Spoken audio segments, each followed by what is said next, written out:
Hari ini saya akan menunjukkan bagaimana cara saya membuat sebuah controller LED Matrix RGB Mini ini yang ukurannya sangat kecil, ringkas, dan hanya memerlukan sedikit komponen aja untuk bisa menampilkan warna aurora, tulisan, bahkan sampai dengan gambar bergerak pun juga bisa nantinya.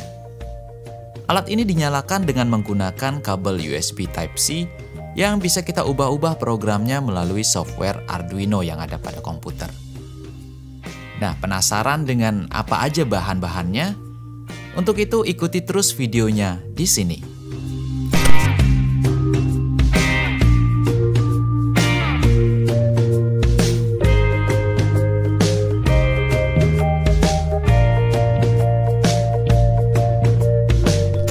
Sebenarnya untuk bikin controller seperti tadi itu kita bisa menggunakan ESP32 seperti ini. Cuman ini ukurannya masih sangat besar teman-teman. Dan saya nggak mau bikin sesuatu yang kalau bisa dikecilin kenapa dibesarin gitu ya. Ini ada juga ESP32 Cam yang ukurannya lebih kecil daripada modul ESP32 tadi. Cuman kalau kita bandingkan dengan desain PCB yang saya sudah buat di video sebelumnya gitu ya. Ini ukurannya hampir sama. Tapi di sini sudah dilengkapi dengan header yang kita gunakan untuk mengkoneksikan ke display RGB-nya gitu ya. Jadi saya memutuskan untuk menggunakan chipnya saja, chip ESP32-nya saja, dan saya bongkar. Itu sebenarnya di dalamnya ada beberapa komponen yang bisa kita ambil seperlunya. Kalau kita perhatikan di bagian dalamnya, ini sebenarnya chipnya dan resistor, kapasitor, dan IC-IC lain itu sudah saya copot. Dan trik ini sebenarnya saya pakai di beberapa project sebelumnya teman-teman ya. Kalau masih ingat dengan project DIY MacroPad yang ini, itu IC ESP32-nya yang saya pasang di sana itu saya ambil dari sebuah chip ESP32 gitu. Saya bongkar IC-nya, saya pasangkan ke sini. Itu tujuannya untuk menghemat ruang dan juga menghemat harga gitu ya. Nah, begitu juga untuk yang ini controller RGB-nya, saya akan menggunakan metode yang sama dengan mengambil ESP32-nya saja, biar jauh lebih hemat. Oke, ini adalah controller yang dijual di pasaran, dan ini adalah controller yang akan saya rakit. Ukurannya beda jauh, tentunya fungsinya juga berbeda nantinya. Nah, untuk merakit, sebelum merakit gitu ya, untuk mendesainnya di sini saya menggunakan software Fusion 360 dan ini saya gambar sebuah minimum system ESP32 lengkap dengan juga rangkaian antenanya. Semua pin yang ada di chip ESP32 ini nggak semuanya kepake, jadi hanya beberapa saja yang terhubung ke header yang nyambung ke panel RGB-nya. Di sini teman-teman lihat ada beberapa pin yang tidak terpakai dan beberapa pin juga sebagai GND. Lalu kita lihat di sini, untuk USB TTL-nya saya masih menggunakan CP2102, tapi untuk konektor USB-nya di sini saya sudah menggunakan tipe Type-C sesuai dengan request teman-teman sebelumnya. Sebelumnya pakai micro USB ya, sekarang sudah USB Type-C. Nah, untuk regulatornya saya tidak menggunakan AMS, tapi menggunakan AP2112 yang dimensinya jauh lebih kecil. Oke, sebelum lanjut teman-teman, video ini disponsori oleh PCBWay.com, di mana PCBWay.com itu adalah tempat saya mencetak desain PCB ini, dan juga beberapa kali saya mencetak stensil untuk membantu saya pada saat penyolderan dan juga perakitan modul-modul yang ada. Selain mencetak PCB, di PCBWay juga kalian bisa mencetak desain 3D, molding, bahkan sampai perakitan modul elektronik pun juga bisa dilakukan di PCBWay.com. Silakan kunjungi websitenya di PCBWay.com. Nah, setelah selesai di bagian skematik, saya lanjutkan mendesain di bagian layoutnya. Di sini layoutnya saya menggunakan 4 layer. Bagaimana caranya mendesain 4 layer itu saya sudah jelaskan di video sebelumnya. Silahkan cek linknya. Nah, di video tentang PCB 4 layer itu kita udah tes PCB ini, kita belah, terus kita lihat. Ternyata 4 layer itu seperti ini gitu ya. Di dalamnya itu ada jalur-jalurnya lagi. Nah, karena saya menggunakan software Fusion 360, itu kita mampu untuk membuat desain 3D dari PCB yang kita gambar gitu ya. Nah, ini gunanya untuk mengepaskan komponen-komponen yang akan kita solder nantinya di PCB.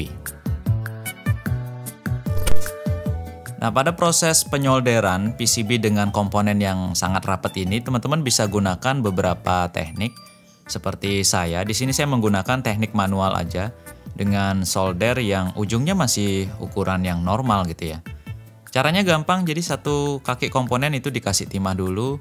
Setelah komponen nempel, baru kita kasih timah di kaki yang lainnya. Jangan lupa, flux sangat penting pada saat penyolderan model seperti ini.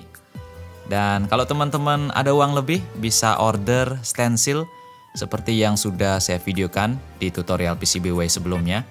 Jika menggunakan stencil, kita bisa menggunakan solder pasta seperti ini. Lalu komponen-komponennya bisa kita taruh di atas yang tadi solder pastanya. Dan kita bisa menyoldernya dengan hanya meletakkannya di atas setrikaan. Jadi setrikaannya cukup panas yang bisa melelehkan timah pasta itu. Dan akhirnya timahnya pun meleleh dan membuat komponennya tersolder semua. Oh ya, pada saat penyolderan teman-teman juga harus perhatikan apakah benar tata letak komponen yang dipasang, pinnya sesuai kaki nomor 1, terus juga kapasitor dan resistor jangan sampai tertukar, seperti itu ya. Dan untuk IC yang seperti ini juga sangat penting banget mengetahui di mana titik kaki satunya gitu ya, karena sering banget kebalik-kebalik. Untuk konektor USB-nya juga karena sangat mepet, jadi biar nggak konslet harus dengan bantuan flux biar timahnya lebih mateng gitu ya. Kalau sudah dibersihkan, dan ini teman-teman hasilnya kalau sudah dibersihkan, teman-teman bisa lihat tidak ada bekas flux sama sekali.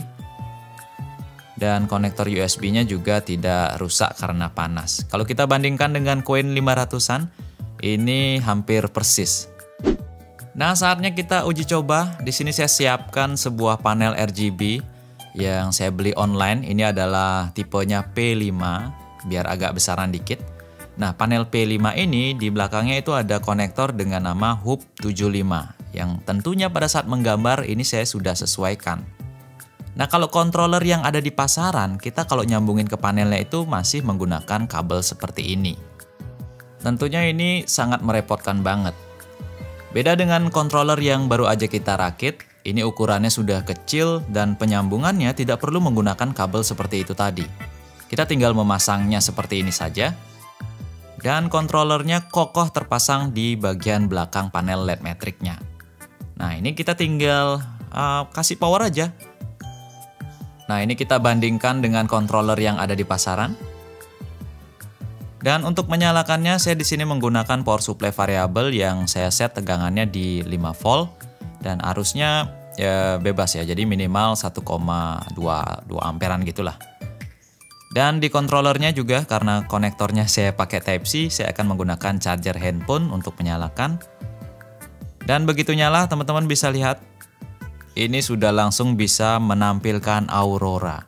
Kebetulan di sini programnya tadi saya upload program Aurora. Kalau teman-teman upload program menampilkan gambar, maka dia bisa menampilkan gambar. Nah, di sini menampilkan gambar di panel LED matrix ini nggak cuma satu panel aja, teman-teman.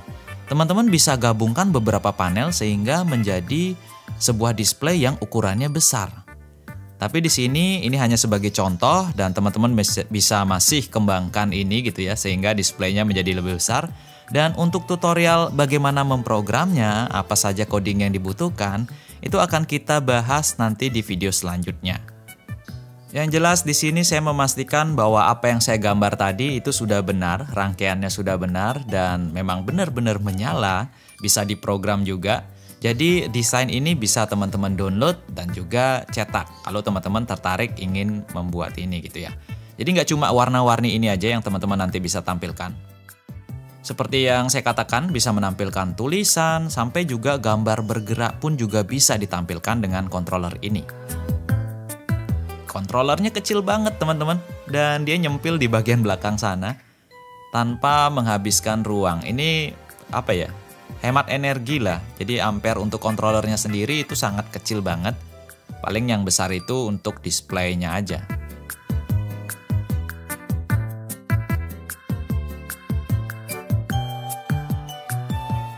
Nah teman-teman, mungkin segitu dulu video hari ini. Jadi controller yang saya buat ini sudah berhasil, desainnya sudah benar. Jadi teman-teman silahkan yang tertarik silahkan download. Silahkan download gratis ini ya. Atau mungkin nanti akan saya share di kolom member pertama. Setelah itu baru saya akan share linknya di keterangan video ini. Oke?